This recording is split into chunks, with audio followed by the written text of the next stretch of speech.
लेकिन जब हमसे गलती हो गई, हमें उसको स्वीकार कर लेना चाहिए, माफी मांग लेनी चाहिए और आगे अपनी सेवा को बढ़ा देना चाहिए। उसमें आर्ग्यूमेंट नहीं करना चाहिए कभी भी। तो ये हम सीखते हैं सुग्रीव जी से।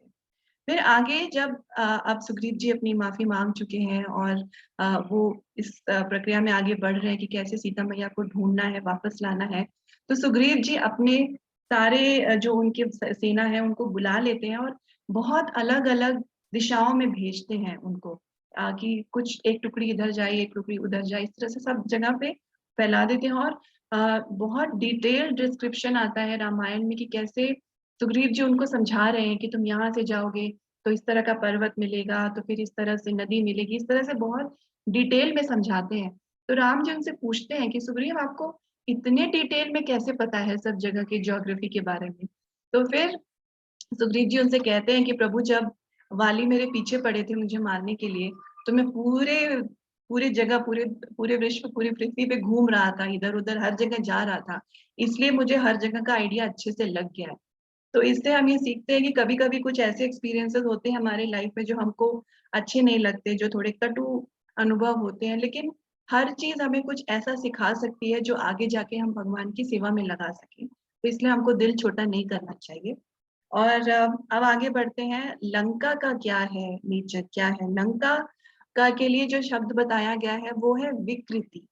विकृति मतलब कि हम अपने सुख के लिए कुछ भी करेंगे, सिर्फ हमारा सुख सबसे प्राइमरी हमारे लिए जरूरी है, उसके लिए हम दूसरे को भी दुख पहुंचाने के लिए तैयार हो जाते हैं। तो मतलब दूसरों को दुख पहुंचा के खुद सुख लेना, इसको विकृति, ये लंका की विकृति है कि मेरा सुख सबसे ज्यादा इम्पोर्टेंट है। तो जैसे आज आज ये बहुत देखने को मिलता है, और स्पेशली जो जो प्रकृति नेचर है, मदर नेचर, माँ हमारी जो धरती माता है, कितनी सारी कितनी तरह से लोग एक्सप्लॉइट करते हैं ताकि हमें बस सुख मिले, हमें चीजें मिले।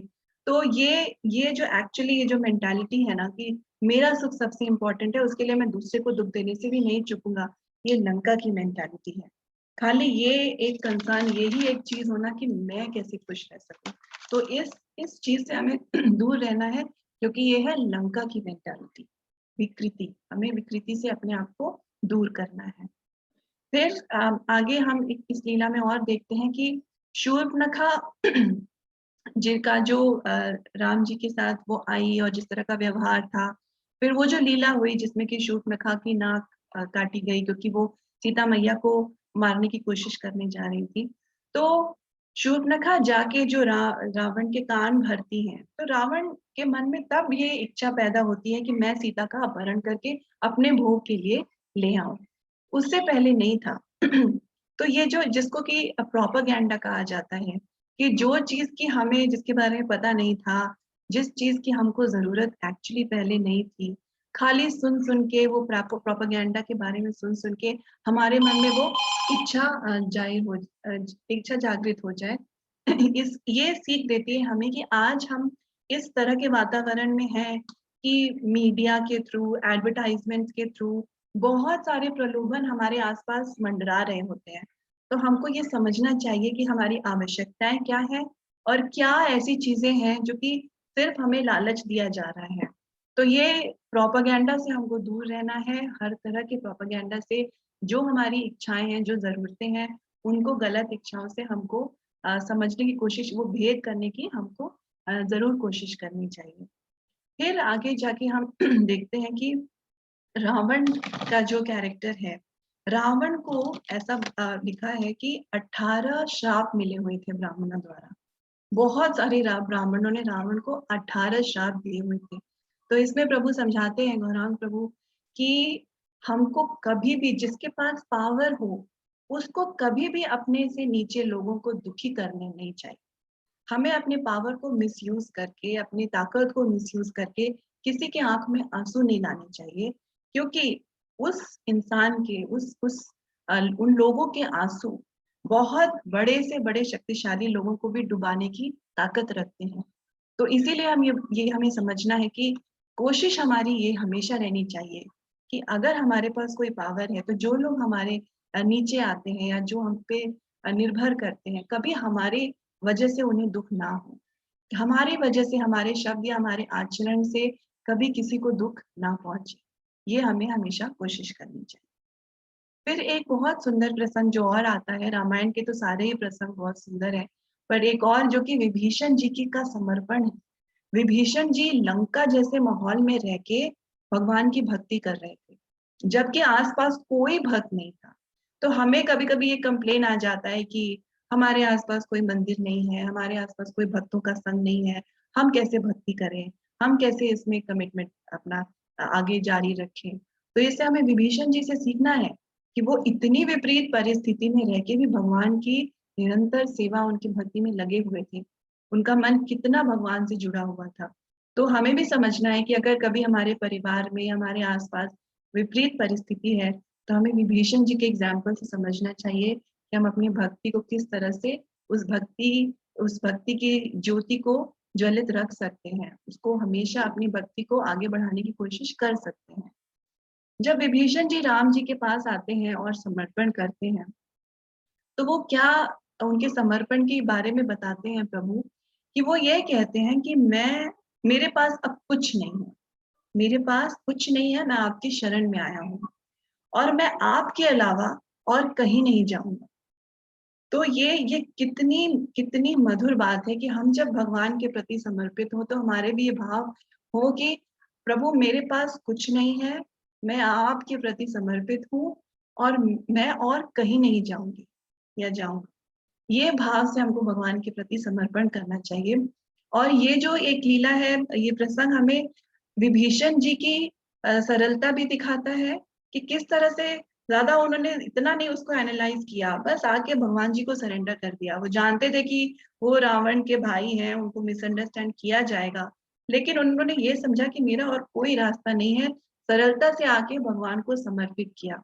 और यहाँ हम भगवान की कितनी सरलता देखते हैं कि अगर हम कितने भी हमसे गलतियां हो चुकी हो, लेकिन फिर भी जब हम भगवान के पास आके सरेंडर करते हैं, तो भगवान हमें एक्सेप्ट करते हैं, वो हमें अपनाते हैं। उनका कितना प्रेम है, ये हमें समझने की कोशिश करनी चाहिए। कितने सरलता से भगवान हमारे समर्पण को एक्सेप्ट कर लेते हैं। और ये हमारे लिए बड़ी आशा की बात है कि चाहे हम अयोध्या की संस्कृति से हो, चाहे हम किष्किंधा की प्रकृति से हो, या लंका की विकृति से हो, चाहे हमारा बैकग्राउंड इसमें से कोई भी रहा हो, संस्कृति का, प्रकृति का या विकृति का रहा हो, भगवान हमें अब सबको अपनी शरण में लेते हैं। वो किसी को भी मना नहीं करते हैं। जो सरल भाव से, सही मन से आके, सही इंटेंशन से आके भगवान को सरेंडर करता है, समर्पित करता है, भगवान उन्हें जरूर अपनाते हैं। तो लक्ष्मण जी, भरत जी, सीता मैया, शत्रुघ्न जी, ये जो अयोध्या की संस्कृति दर्शाते हैं, उनको वो भगवान के प्रिय हैं। सुग्रीव जी जो कि किष्किंधा की प्रकृति दर्शाते हैं, उनको भी भगवान ने अपनाया, उनको अपना कमांडर बनाया, उनको कितना बड़ा रिस्पॉन्सिबिलिटी दी। और चाहे वो विभीषण हो जो कि लंका की विकृति को दर्शाते हैं, उनको भी भगवान ने अपनाया। तो भगवान का मन कितना उदार है और कितने सरल है हमारे प्रभु। इस पे भगवान निताई सेवनी माता जी एक बड़ी सुंदर बात बताती है कि जब हमारा दिन शुरू होता है और हमने जितनी भी माला करने का प्रण किया हो, 4 माला हो, 8 माला हो, 16 माला हो, हम जैसे तैसे माला करते हैं, कभी ध्यान देते हैं, कभी ध्यान नहीं देते हैं। लेकिन जब हम माला करना शुरू करते हैं ना, तो भगवान आके बड़े ध्यान से बैठते हैं कि आज मेरा ये भक्त ध्यान से माला करेगा। लेकिन मैं अपनी बात कहूँ, ध्यान से कभी हुई, कभी नहीं हुई, जैसे तैसे माला हुई।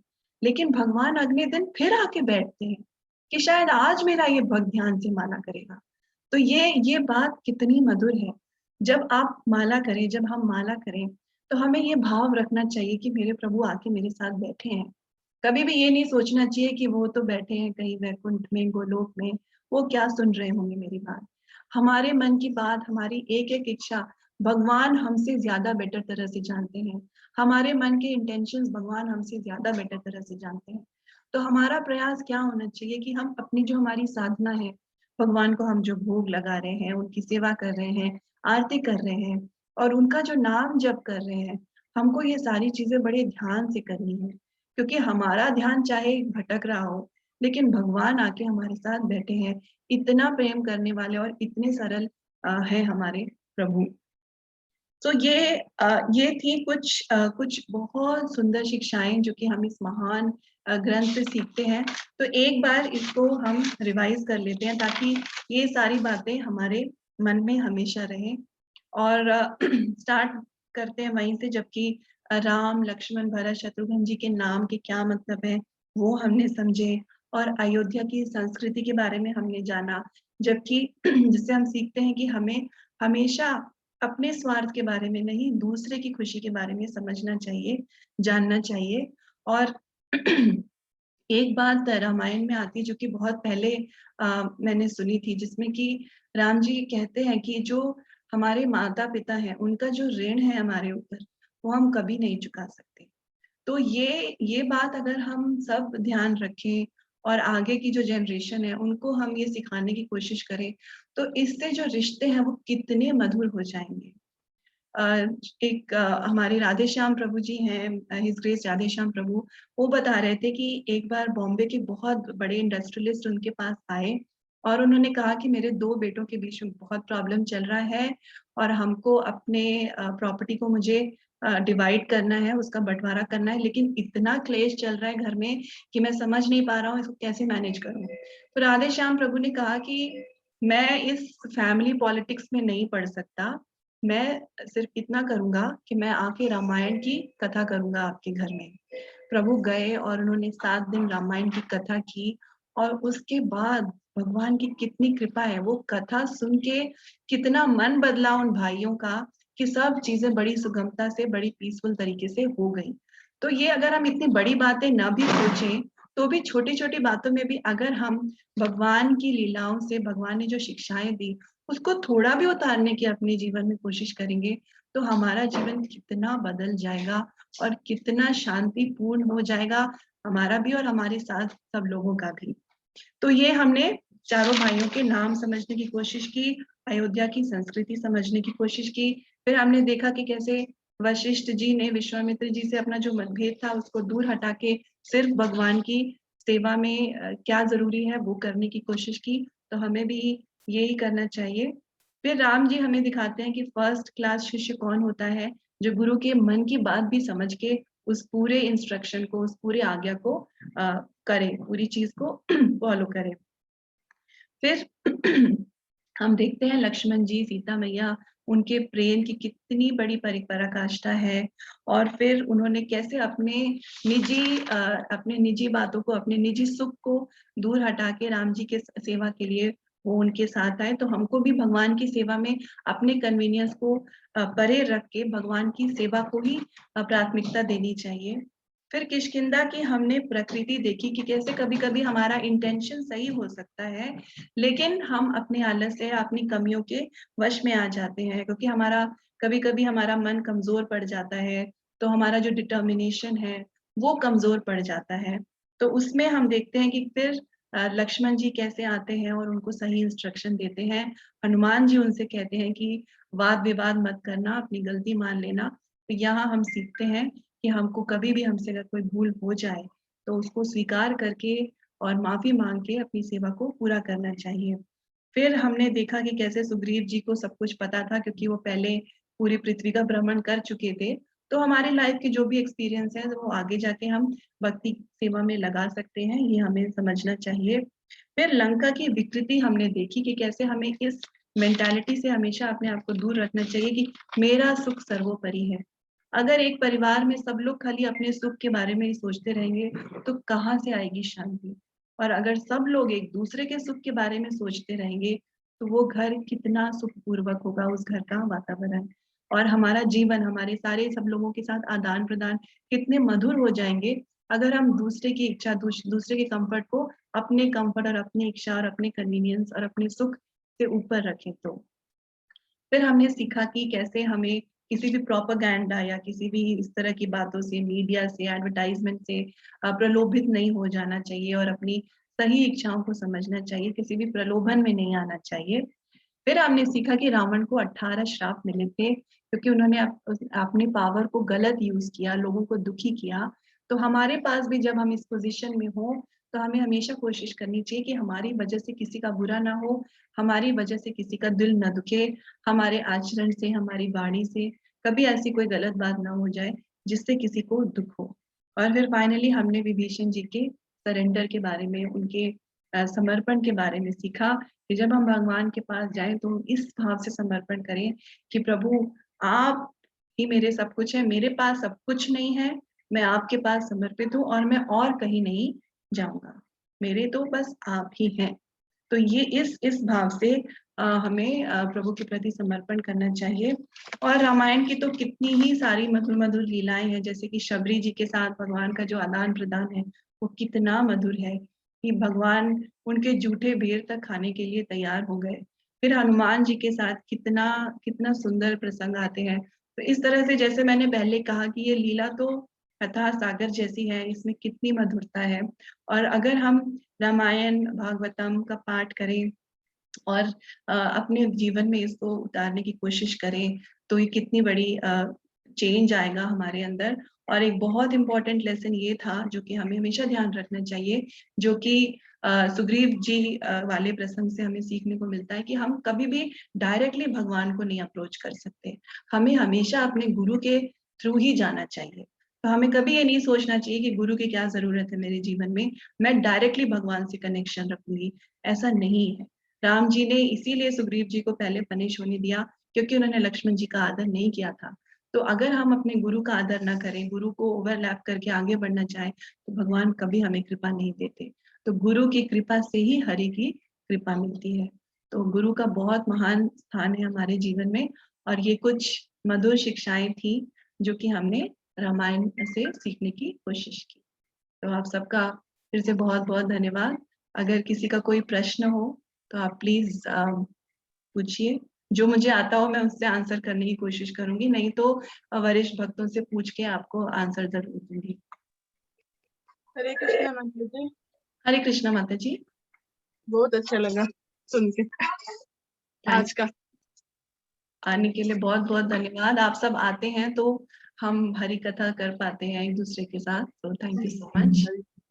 मानसी माता जी, माता हरे कृष्णा। हरे कृष्णा। मेरा एक प्रश्न है। हाँ माता जी। भगवान राम को पता था कि सीता जो है वो बहुत पवित्र हैं और बहुत ही शक्तिशाली हैं और देवी हैं, उनकी शक्ति भी थी, लेकिन फिर भी सीता माता की अग्नि परीक्षा क्यों ली उन्होंने? वही माता जी, वो सबके सामने इस बात को स्थापित करना चाहते थे कि सीता जी का चरित्र बहुत पवित्र है, उनके मन में कोई डाउट नहीं था, लेकिन लोग आगे डाउट न करें, इसलिए वो चाहते थे कि सबके सामने। और जब ये बात हुई तब उस वक्त ब्रह्मा जी स्पेशली आए ये बात सबको बोलने के लिए। तो वो चाहते थे राम जी की सबके सामने सीता जी का ग्लोरिफिकेशन हो। तो मतलब समाज के सामने हमें स्पष्टीकरण अभी भी देना पड़ेगा कि समाज जो कहेगा वो हमें करना पड़ेगा, चाहे वो चीज गलत ही है। भगवान राम तो लीडर थे ना माता जी, तो उनको वो सही एग्जाम्पल सेट करने की जरूरत थी कि वो कभी आगे जाके लोग इसको ये ना समझ ले कि जो हमारा लीडर गलत कर रहा है तो हम भी गलत कर सकते हैं, तो लोग उसको मिसअंडरस्टैंड न करें, इसलिए भगवान ने ये चीजें की। और जो एक बहुत बड़ा रीजन वो ये था कि सीता जी को अग्निदेव से वापस भी लाना था, तो वो भी एक कारण था अग्नि परीक्षा का। और सीता जी का ग्लोरिफिकेशन करवाना चाहते थे राम जी। आज भी देखिए सीता जी का कितना ग्लोरिफिकेशन, कितना गुणगान होता है, क्योंकि वो उस अग्नि परीक्षा को वो कितने अच्छे से पार कर गई। तो राम जी चाहते थे कि सीता मैया का गुणगान हो। और एक रामायण की चौपाई है कि नारी और शूद्र सदैव ताड़ना के अधिकारी होते हैं, तो उसमें नारी शब्द क्यों लिया, शूद्र और नारी शब्द क्यों लिया? जबकि वो तो समाज को इक्वल लेके चल रहे थे, उन्होंने तो केवट का भी इतना सम्मान किया, शबरी का इतना सम्मान किया, फिर ये चौपाई क्यों लिखी गई उसमें? माता जी इसमें भक्त ऐसा समझाते हैं कि कभी अगर इस तरह का कोई प्रसंग हमारे शास्त्र में आता है तो वो सिर्फ इसलिए आता है क्योंकि जो स्त्री होती है उसको थोड़ा मतलब वो किसी के बातों में जल्दी आ जाती हैं स्त्रियां, इसलिए थोड़ा स्ट्रिक्ट रहने की जरूरत होती है। ये लेकिन ये बात प्रभुपाद भी कहते थे कि ये बात भक्त जो माताएं हैं उन पे लागू नहीं होती, क्योंकि जो डिवोटीज बन गई, जो वैष्णवीज हैं, उन वो बहुत हाई इंटेलिजेंस की लेडीज हैं, तो ये भक्त माताओं पे लागू नहीं होती। स्त्रियों के बारे में जब भी ये बात आती है वो सिर्फ इसलिए आती है क्योंकि स्त्री का मन ज्यादा कोमल होता है, तो वो किसी भी बात से इन्फ्लुएंस ज्यादा जल्दी हो जाती है। तो जो मैंने सुना है उसमें ये एक रीजन आता है जिसकी वजह से कभी कभी ये बातें होती हैं। लेकिन ताड़ना के अधिकारी क्यों लिखा? ताड़ना का शब्द क्या होता है? ताड़ना का क्या अभिप्राय है वहां पर? ताड़ना का मतलब हम यही समझ सकते हैं कि उनके साथ हमको स्ट्रिक्ट रहने की जरूरत है कि गलती ना हो जाए स्त्रियों से, क्योंकि इन्फ्लुएंस, गलत इन्फ्लुएंस में ना आ जाए स्त्री, इसलिए स्ट्रिक्ट रहने की जरूरत है। हमारा समाज तो जो मेरा समझ है, अगर और भक्त लोग इसको और बेटर समझा सके तो कुछ ऐड कर सकते हैं। मेरी समझ ये है। हरे क्योंकि कृष्ण हमारा समाज तो पहले से ही पुरुष प्रधान समाज है, उसको और बढ़ावा मिल जाता है इस चौपाई से। माता जी, ये तो मिसअंडरस्टैंड करने की बात है। मैंने वही बोला ना, अगर हमें जैसे अब इस पे डाउट आया तो हमको ये क्लैरिफाई करना चाहिए कि ये बात क्यों आती है, ये किन स्त्रियों के लिए लागू हो रही है। जैसे कि और ये जो एक भागवत गीता में भी श्लोक आता है ना कि जिसमें कि भगवान कहते हैं कि स्त्री शूद्र ये सब भी मेरी हरे कृष्णा भक्ति माता की जी। बातें हैं। हरे हाँ, कृष्ण माता जी एक मिनट, माता जी एक मिनट, एक हरे मिनट, कृष्णा हाँ एक मिनट माता जी। माता जी हरे कृष्णा माता जी। उसमें जो ओके। प्रभुपाद ने हमें ये बात समझाई थी और हिजोले ने जयपताका महाराज जी भी ये बात समझाते हैं कि इस कलयुग में तो हर कोई शूद्र है।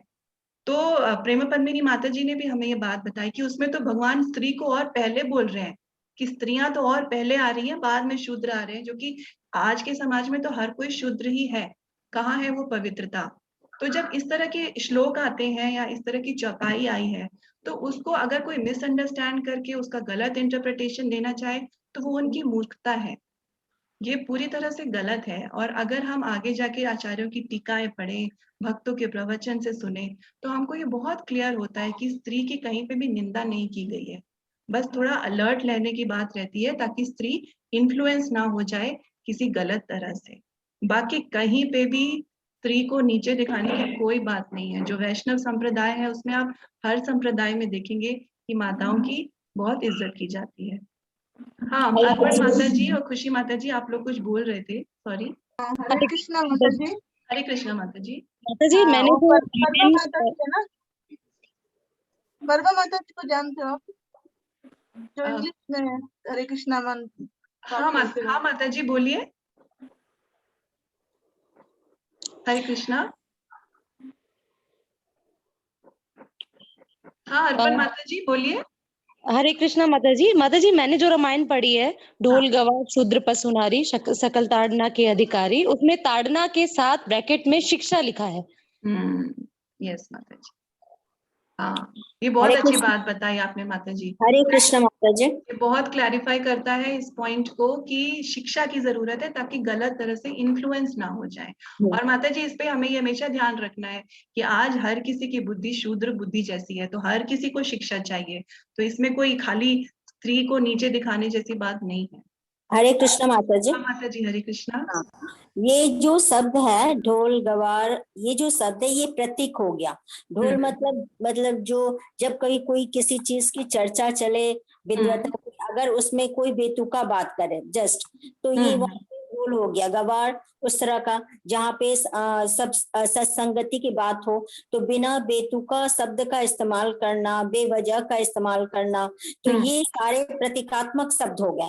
तो इसीलिए ढोल गवार शूद्र पशु नारी, यहाँ नारी सिर्फ ये नहीं है कि नारी को प्रताड़ना दिया गया है, ये सारे शब्द एक प्रतीकात्मक हैं जिनके लिए कहा गया है कि अगर वो बेवजह बिना समय के किसी चीज की चर्चा करते हैं, किसी चीज के महत्व को नहीं समझते हैं, तो वो ताड़ना के अधिकारी, मतलब वो उचित सम्मान पाने के अधिकारी नहीं है।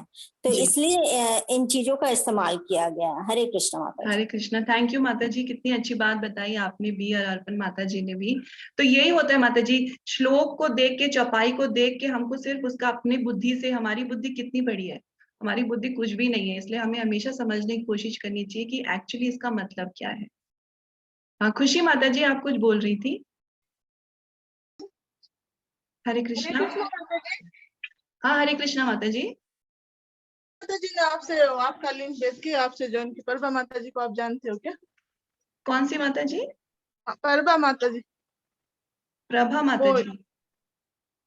नलिनी माता जी उनका बेटी से बहू है ऐसा। पहले यहाँ चामराजपेट रहते थे वो। भक्ति भक्ति की दादी। वो प्रभुपाद यहाँ ये सब भी मीटिंग सब भी रहता था, तब हम लोगों को बुलाते थे। बाद में हम लोगों को थोड़ा हिंदी समझ में कम आता है ना, वो इंग्लिश में सब बोलते थे। हाँ, तो तो आप आपका हिंदी का भक्ति की दादी की बात कर रही हैं? हाँ हाँ हाँ, भक्ति हाँ। की दादी सा हाँ, हाँ, हाँ माता जी, हाँ, हाँ, उन्होंने हाँ। आपको। ओह, थैंक यू सो हाँ, मच तो माता हरे जी, कृष्ण आप महाराज, आई। 2 दिन से मैं बात में बोल। अच्छा माता जी, हरे बहुत कृष्ण। खुशी हुई कि आप आ पाए। थैंक यू सो मच, रोज आइएगा माता अच्छा जी। लगा रामायण, कल भी अच्छा लगा। जी जी माता जी, हरे कृष्णा, थैंक यू माता जी। और कोई प्रश्न या कोई आप ऐड करना चाहेंगे, या मैंने कुछ बोला उसमें ऐड करना चाहेंगे?